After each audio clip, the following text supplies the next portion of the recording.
তিল চাষ করে ঘুরে দাঁড়িয়েছেন মাগুরার চাষিরা। লাভজনক হয় জেলাতে দিন দিন জনপ্রিয়তা পাচ্ছে তিল চাষ, যা স্থানীয় কৃষকদের স্বপ্ন দেখাচ্ছে।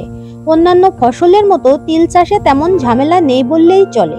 এ কারণে কৃষি বিভাগের পরামর্শে পতিত জমিতে তিল চাষ করে প্রত্যাশার চাইতে বেশি ফলন ও ভালো দাম পাওয়ায় অন্যান্য ফসলের চেয়ে তিল চাষ করে বেশি লাভবান হচ্ছেন জেলার চাষিরা।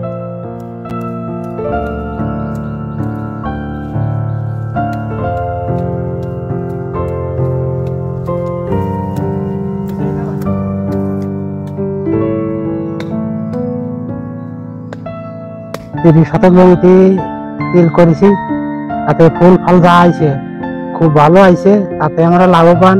প্রয়োজনে সামনেবার আরো বেশি করে আমরা করব।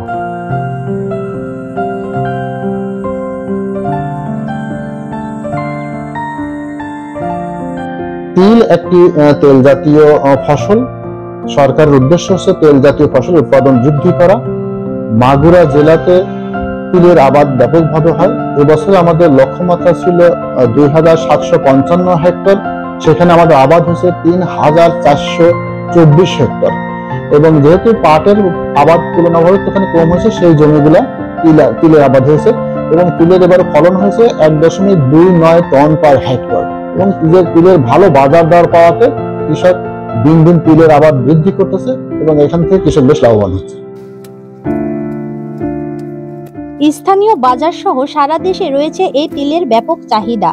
এতে ভোজ্য তেলের ঘাটতি ও চাহিদা মেটানো সম্ভব বলে এমনটা মনে করছেন কৃষি বিভাগ। বাড়ি তিল 2, বাড়ি তিল 4 এবং বিনা তিল 3 চাষ করে সফল হচ্ছেন এই অঞ্চলের চাষিরা।